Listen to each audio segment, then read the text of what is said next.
Right, what's up, traders? Happy Tuesday. We've got a pretty interesting market here today. We're getting a little bit of a bounce there heading into the close. Last 2 hours, it is daylight savings. But before we get into it, the stream daily review is sponsored by Edgeful. I'm going to show you a couple of things, how I actually use them to take trades and actually build my playbook. So I've had a pretty solid day here today. If we bring up my screen here, I'm up $3,000 across all my accounts here today. So pretty solid day. And as you can see, I traded some Nikkei shorts, some DAX shorts, and then I did have some NASDAQ shorts that, so world markets coming down here today, right? So NASDAQ shorts as well today. So just put that into my daily report card, but this is TradeZilla that I'm using.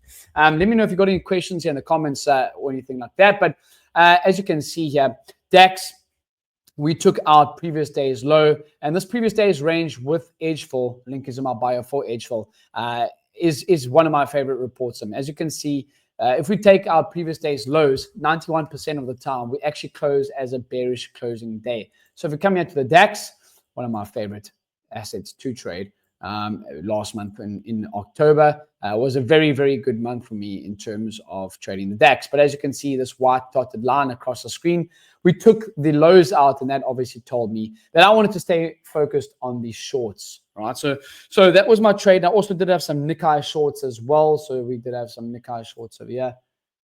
We can bring that up here. Let's do this. World markets over here. Nikkei shorts 2. I end up closing over here down by the low of day here, so I didn't get the full move on it, but we always will take that, right? So some Nikkei shorts, some DAX shorts, and some NASDAQ shorts. So a pretty well-rounded day today in terms of world markets coming down. Just across the stock side of things, we can see a little bit of a mixed bag. Tesla down 6% today, but Google and a lot of the Mag 7 stocks up, Microsoft, Meta. So a little bit of a mixed bag across the board today, as you can see. Tesla obviously bringing down a little bit of that NASDAQ. Nvidia holding up quite nicely. But world markets all down. The Hang Seng down 3%, as well as the UK 100. So let's just speak about my trades. Any questions, make sure to put them in the live chat here. But any questions on anything, make sure to let me know, and we'll get into it. But yeah, okay, cool. So very, very neat trades here on the DAX as mentioned. So something that I like to use in my trading is that previous day's high and previous day's low, right? For zones of interest, seeing where I would like to get in, where I would like to get out, or if I'm looking for continuations, obviously that would be my main trade, or reversals. Today, we actually looked like we took out the Nikkei highs, previous day's highs in that Asian session, and then end up coming back down lower, getting rejection. And that kept me short bias, right? Simple reason being is we rejected previous day's highs. We couldn't get back up above them, and we're now down below the weekly VWAP and below intraday VWAP, which is this black line coming across my screen. Weekly VWAP is this blue dotted line coming across my screen. So pretty simple, right? Pretty simple. And coupled with that Edgeful report of that previous day's range report, just kept me in the game, and very, very, a simple concept that I like to use in my trading.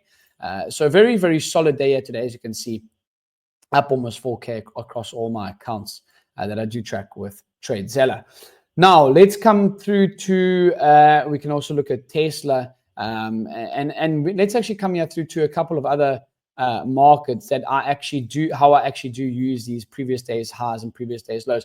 Now, Edgeful do have an indicator with these as well, the previous days high and low indicator too. But simple, how do I use it? So we came through on Tesla, we're trading above pre-market. We dropped down, gap down pre-market, trading below intraday VWAP. Simple.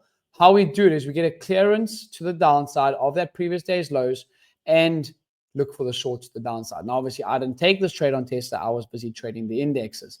But same concept. What I'm trying to show you is you can use it across all markets. Stocks, indexes, currencies. We can even, for those that are watching me that, from the days of me used to trading currencies, we can come here to Forex, right? They have got it all, which is very, very neat. We can come here through to, let's go to the previous day's range for one of my favorite pairs that I still have a look at from time to time is GJ. Let's have a look at this, right? So as you can see on a Tuesday, actually year to date, when you take out previous day's lows, 92% of the time we actually close as a bearish closing day. So pretty simple. You can use this across all markets. That's what I'm trying to show you guys today. And this was my previous day's low short continuation play on the DAX today. We take out pre-market lows here in the London session, 40 minutes into the London Open. We actually had a massive sell-off here in the Asians, which, when I came into the London session, I was like, let me not, I don't want to look to chase.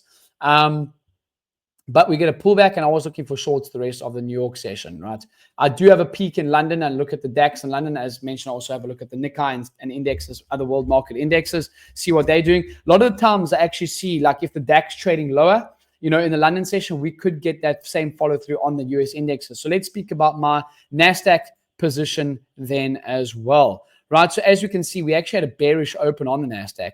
And as you can see from that, we couldn't clear these pre-market highs here, right? So the zone here, we couldn't clear these pre-market highs. And that kept me interested in the, right? That kept me interested in the shorts. I just want to make sure 5-minute zones, what? Like that. Yep. Perfect. Just want to change that there. Perfect. So that kept me interested in the short continuations, right? We couldn't clear these highs. Pretty simple for me to continue looking for the shorts. Now, this is another report that I like with Edge for, right? As you can see, we cleared that initial balance low zone. Again, what is the initial balance? So the initial balance is the first hour of trading's high and low. We set the initial balance high and initial balance low in that first hour of trading. Now, how do I use that Edge for report to actually take trades? So let's come to the futures again. Let's go to one of my favorite ones, as mentioned, the initial balance breaker. And let's come to NQ, right? Year to date. If we take out one side of that initial balance, very rarely do we come back and double break it. So if we've set a high and a low, which we do here on NQ, right? We set the high, that blue line coming across the screen. As mentioned, you can get this indicator with Edgeful. And we set the low over here. We take out that low side, right? So we take out this low side. What that tells me is that very rarely, 22% of the time year to date, we have a double break stat, meaning that we actually come back and break the opposite side. So that kept me focused on these shorts, right? Kept me focused on these shorts. And this is where I wanted to be at and playing the shorts here. So we take out the lows. I'm looking for shorts. I get in and I end up getting out here at low of day. So very, very neat. Had the DAX. We've spoken about the DAX. Had the NASDAQ and also had the Nikkei shorts here today for a grand total of $3,700 across all my accounts. So solid day today. I do these live streams every single evening at around about 2 o'clock, 3 o'clock Eastern time for my daily reviews. You can always watch it on my YouTube if you want to rewatch it. You can watch it back here on Twitter as well. But that was my day today. I hope that you guys take something from these. And this keeps me accountable in terms of doing my daily review. So I hope that helps. And we'll see you guys on the next one. Make sure to go check Edgeful out. The link is in my bio. So make sure to check them. Make sure to check Edgeful out because these guys have helped me so much in building my edge over from moving from the currencies over to the indexes and stocks. So hope that helps. And we'll see you guys on tomorrow's daily review.